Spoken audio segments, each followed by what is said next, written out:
अपना सहयोग प्रदान किया और बहुत चुनौतीपूर्ण काम होते हुए भी प्रातःकाल और शाम दोनों टाइम हमारे प्रधानमंत्री आदरणीय मोदी जी लगातार इस रेस्क्यू अभियान की हमसे सभी लोगों से लगातार जानकारी करते थे, लगातार अपना जो सहयोग देना था, जो उनका एक संबल था और उनका जो एक सहयोग और हम लोगों को जो भरोसा था और जो उन्होंने, मैं कहूं व्यक्तिगत रूप से उन्होंने मुझे एक काम भी दिया हुआ था, ये ड्यूटी दी थी कि किसी भी तरीके से इन सबका समन्वय करते हुए बाहर निकालना है।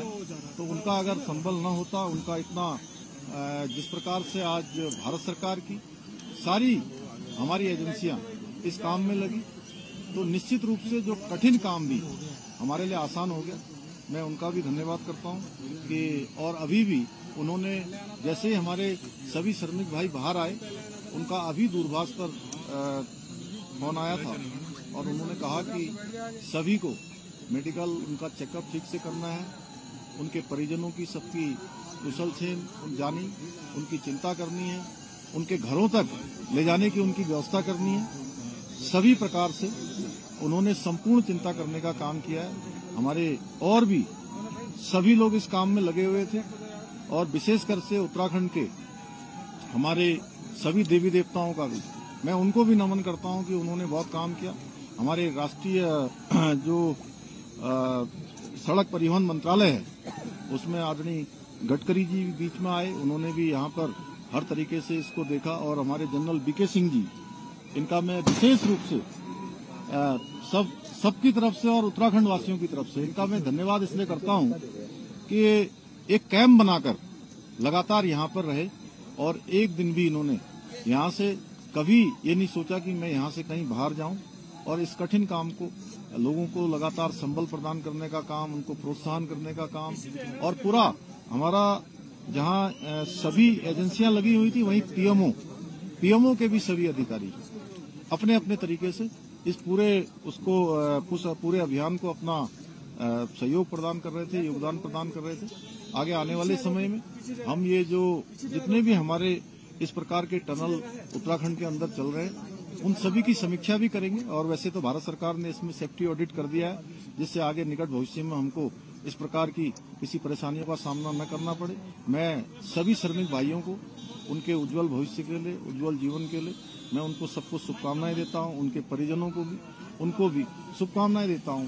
और लगातार इतना कठिन चुनौतीपूर्ण काम, जिसमें आपने देखा कि ऑगर मशीन मंगाई गई और पहले इंदौर से मंगाई गई, हैदराबाद से मंगाई गई और जिस प्रकार से मशीन बार बार अंदर टूट जा रही थी, जिस प्रकार से फंस जा रही थी, वहां पर गडर आ जा रहे थे, तमाम हार्ड रॉक आ जा रही थी, उसके कारण से वो बार बार रुक रही थी।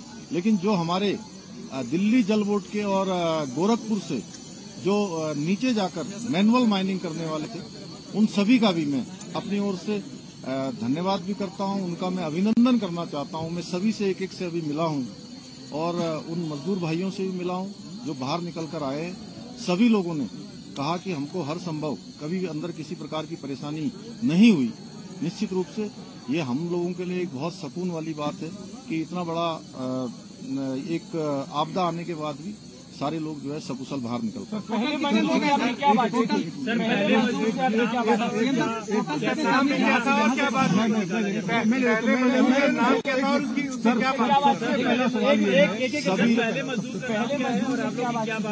सभी देखिए अलग अलग थे, जैसे कि अंदर विशेष रूप से जो हमारी शुरू से बात हो रही थी, उसमें सबा अहमद, गब्बर सिंह और अखिलेश, तीन इनके जो टीम लीडर थे, उनसे लगातार हमारी बात हो रही थी। उसके बाद आने वाले सभी लोगों से लगातार बात हुई है। सभी पूरे देश भर के जितने भी मजदूर भाई उसके अंदर थे, सभी ने स्वयं ही आकर, क्योंकि उनके लिए बहुत ही भावुक क्षण था, लेकिन उसके बावजूद भी उन्होंने कहा कि हमको किसी परेशानी का कोई सामना नहीं।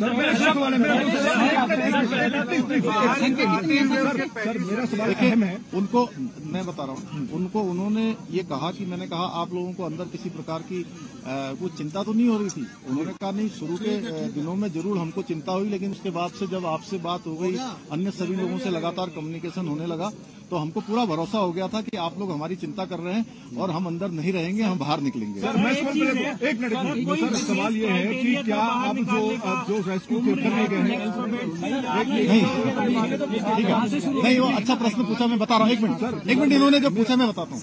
देखिए ऐसा है, नहीं अरे पहले अरे इन्होंने जो पूछा मैं बता रहा हूँ। देखिए ऐसा है, ये सब लोगों ने बैठ के तय किया था कि जो सबसे छोटे होंगे उनको सबसे पहले निकाला जाएगा और जो टीम लीडर है वो 5 लोग वो सबसे अंत में निकले। तो ये सबसे क्रूशियल मोमेंट कौन सा? हाँ, एज में और जो भी क्राइटेरिया बनाया गया था सर सबको निकाल लिया गया है, सबको निकाल नहीं। जिस दिन देखिए ये 16 तारीख को जिस दिन ये अभियान तेजी से चल रहा था और लगभग 24 मीटर के आसपास पहुंच गया था, अचानक वाइब्रेशन तेज होने लगा और मशीन भी अंदर जाकर फंस गई। वो मोमेंट बहुत ही कठिन था और चूंकि उस दिन मैं एक कार्यक्रम के बाद मैं जैसे ही भोजन करने को जाने वाला था 3-3:30 बजे और मुझे जैसे सूचना मिली तो वो मुझे एकदम से बहुत बड़ा मुझे एक झटका जैसा लगा। लेकिन मेरा ईश्वर पर और बाबा बौखनाथ पर पूरा भरोसा था कि वो निश्चित रूप से सबका जीवन बचाएंगे, सबको सुरक्षित बाहर निकालेंगे और उनका आशीर्वाद पूछने दो।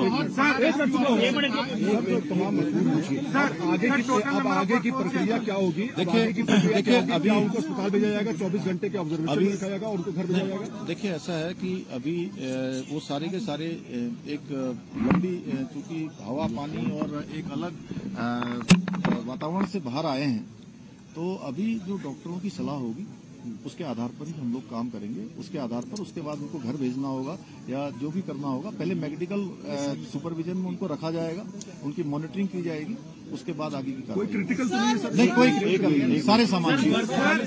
एक मिनट इनको पूछने दो, उसके बाद आपके पास आ रहे हैं। सर वर्कफोर्स कितना था, कितने लोगों को लगाया हुआ था, खासतौर पर अगर ऑपरेशन कितना बड़ा इन टर्म्स ऑफ नंबर? देखिए अब ये नंबर तो मैं आपको देख के बता दूंगा, लेकिन इसमें जिन जिन लोगों की भी आवश्यकता पड़ी और देश के अंदर और विदेशों में भी जो टेक्नोलॉजी और जो विशेषज्ञ इसके थे, हमने सभी से कंसल्ट किया था और जो सबसे अच्छा रेस्क्यू हो सकता था उस तरफ हम लोग बढ़े। हालांकि कठिनाई आई। जी सर, वो अभी एस्टिमेट लगाना मुश्किल है, वो आपको बता देंगे अलग से। और जितने भी लोग लगे यहाँ पे कौन थे, आपका हो गया।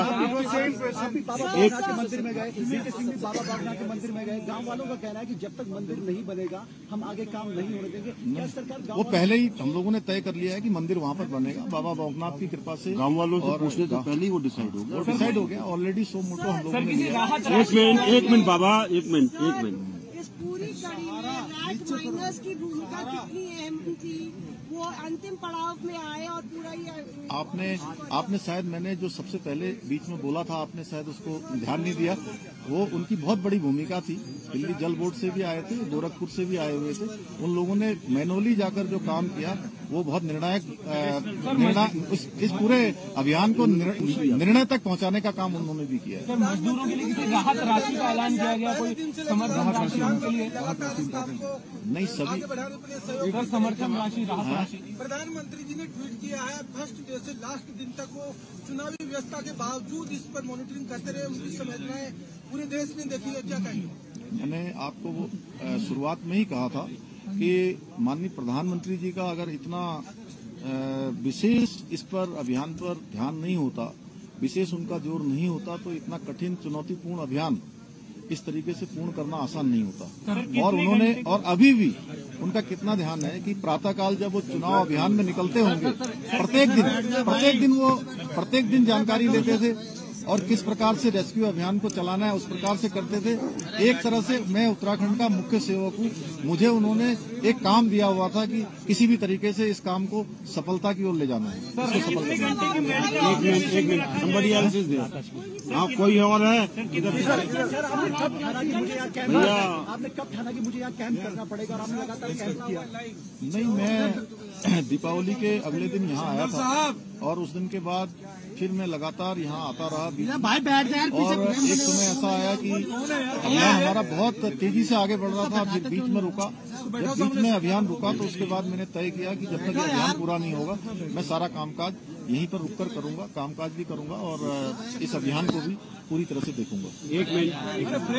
एक मिनट नहीं, राहत राशि के लिए देखिए, राहत राशि के लिए हमने अभी सभी श्रमिक भाइयों के लिए अपने उत्तराखंड राज्य की तरफ से 1-1 लाख रुपए की जो है व्यवस्था की है। 1-1 लाख रुपए की जो है कल हम उनको सभी को चेक सौंपेंगे और भी जो सहायता होगी वो करेंगे।